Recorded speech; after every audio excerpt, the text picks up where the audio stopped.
पाकिस्तान के ऊपर एक नया ब्लास्ट हुआ है और पाकिस्तान का ये ब्लास्ट हुआ है कराची के एयरपोर्ट के बाहर, जिसके ऊपर अभी तक खबरें ये हैं कि कई लोग घायल हुए हैं और शायद एक या दो लोगों की जानें जा चुकी हैं। ये ब्लास्ट कराची के एयरपोर्ट के बाहर हुआ और वो भी एससीओ समिट के जस्ट पहले। शंघाई कोऑपरेशन ऑर्गेनाइजेशन के समिट बहुत इंपॉर्टेंट है और पाकिस्तान में बहुत सालों बाद हो रही है और पाकिस्तान के लिए बहुत सिक्योरिटी के हिसाब से इंपॉर्टेंट था। इससे पहले भी जो ये ऑयल टैंकर एक्सप्लोजन है ये पहली बार नहीं हो रहा, पर एयरपोर्ट के बाहर होना वहाँ की सिक्योरिटी के लिए एक बहुत बड़ा सर दर्द है। असल में ये अटैक की जिम्मेदारी ली है बीएलए ने, यानी बलूच लिबरेशन आर्मी ने। क्या है बलूच लिबरेशन आर्मी, पहले वो समझते हैं। असल में पाकिस्तान के 5 प्रोविंसेस में सबसे बड़ा प्रोविंस है बलूचिस्तान, जो लगभग उसके 60% एरिया तक फैला हुआ है। और बलूचिस्तान सबसे बड़ा प्रोविंस होने के बावजूद केवल 16% उनकी पॉपुलेशन वहाँ रहती है। बलूचिस्तान के साथ हमेशा ज़्यादतियाँ की गई हैं और इल्ज़ाम ये लगता है कि बलूचिस्तान में सारे रिसोर्सेज पाकिस्तान के हैं, लेकिन बलूचिस्तान सबसे कम डेवलप्ड, सबसे कम एजुकेटेड और इकोनॉमिकली और सोशली सबसे पिछड़ा राज्य है पाकिस्तान का।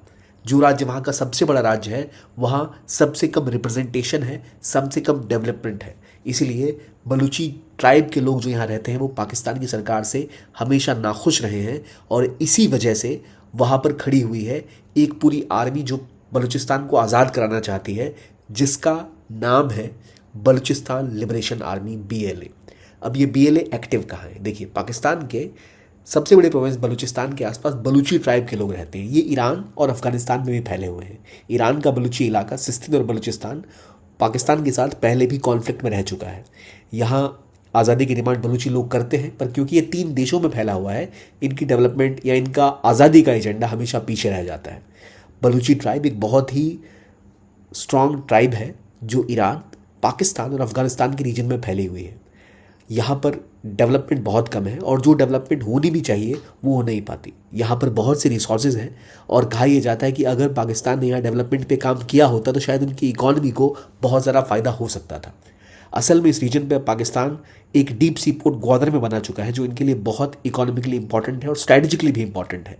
चाइना की मदद से $26 बिलियन का एक इन्वेस्टमेंट प्रोजेक्ट यहाँ रन किया, CPEC, China Pakistan economic corridor, जो चाइना के काशगर से पीओके होते हुए बलूचिस्तान के ग्वादर तक आता है। यहाँ पर कई सारे पावर प्रोजेक्ट्स, एक डीप सी पोर्ट तक बनाया गया, लेकिन इसका फ़ायदा बलूचिस्तान के लोगों को नहीं हो रहा है।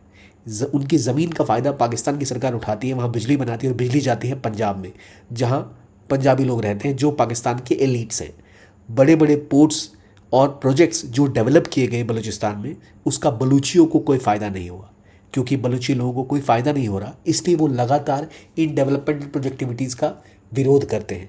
चाहे ये पोर्ट्स हैं, चाहे रोडवेज़ या रेलवे लाइंस की डेवलपमेंट, या यहाँ पर थर्मल पावर प्लांट का बनाना, इन सब में चाइना अपने वर्कर्स खुद लेके आता है। इतने बड़े प्रोजेक्ट में वो खुद के वर्कर्स लाता है, खुद से डेवलप करता है। इसलिए बलूची लोग इसका लगातार विरोध करते हैं। बलूच एक्टिविस्ट दुनिया भर में सीपैक का विरोध करते हैं और यहाँ तक कि जो बीएलए है, बलूचिस्तान लिबरेशन आर्मी, जो एक मिलिटेंट ग्रुप है, उसने तो चाइनीज़ वर्कर्स को कई जगह हमले भी उनके ऊपर किए हैं।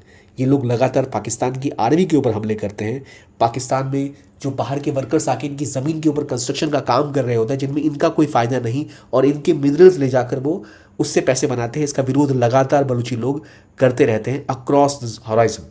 चाहे वो पाकिस्तान में रह के हो, जो बलूचिस्तान में रहते हैं वो लोग, या वो बलूची एक्टिविस्ट जो बलूचिस्तान से बाहर कहीं यूरोप में है। बड़े बड़े कंस्ट्रक्शन प्रोजेक्ट्स असल में बलूची लोगों को कोई फ़ायदा नहीं पहुंचा रहे।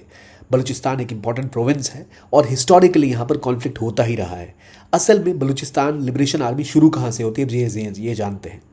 बलूचिस्तान लिबरेशन आर्मी बलूच आज़ादी की डिमांड करती है। असल में जब बलूचिस्तान बन रहा था तब बलूचिस्तान एक अलग राज्य बनने वाला था, अलग देश बनने वाला था, और ये 1948 में ही पाकिस्तान का पार्ट बने। इससे पहले कलात प्रोविंस एक अलग देश बनाना चाहता था, पर पाकिस्तान की आर्मी ने वहाँ पे हमला करके उसके ऊपर कैप्चर कर लिया था, और तब से ही बलूची लोग और कलात प्रोविंस जो पूरा का पूरा है वो पाकिस्तान के खिलाफ सा रहा है।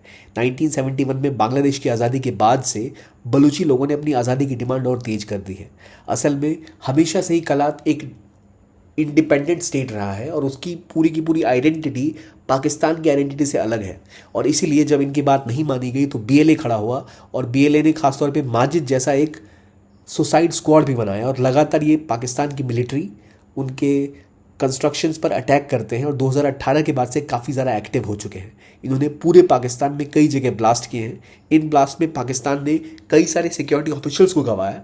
कुछ डेडली अटैक भी हुए हैं जहां इन्होंने पाकिस्तान पे अटैक करने के लिए एक और militant group TTP Tehreek-e Taliban Pakistan के साथ भी हाथ मिला लिया है।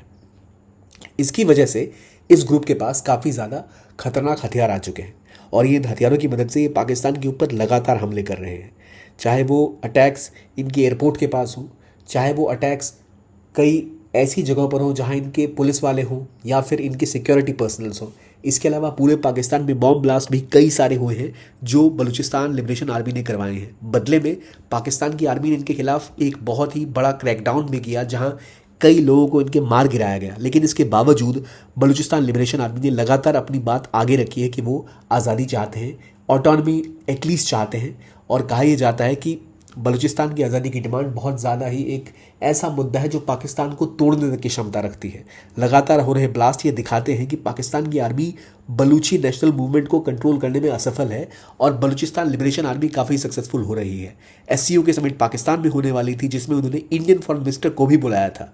यहाँ तक कि पाकिस्तान में अभी इंग्लैंड की टेस्ट क्रिकेट टीम भी है, तो शायद ये सब कैंसिल हो जाए। शायद पाकिस्तान को अब एक बहुत बड़ी समस्या झेलनी पड़े क्योंकि पाकिस्तान में कराची सिंध का सबसे इंपॉर्टेंट शहर इतने बड़े ब्लास्ट को झेलने के बाद किस तरह इंटरनेशनली एक समिट करा पाएगा और क्या अपने देश में हो रहे इन तबाही के मंजरों को कंट्रोल कर पाएगा, ये देखने वाली बात होगी। अभी इस पर बहुत खबरें आएंगी तो उसी तरह हम आपको अपडेट करते रहेंगे। ये था एक बेसिक इंट्रो कि BLA क्या है, बलूचिस्तान क्या है, क्यों आखिरकार इतनी इंडिपेंडेंस की डिमांड वहाँ से हो रही है और क्यों इतने सारे मिनरल्स होने के बावजूद वो पाकिस्तान का सबसे पिछड़ा हुआ राज्य रह गया है।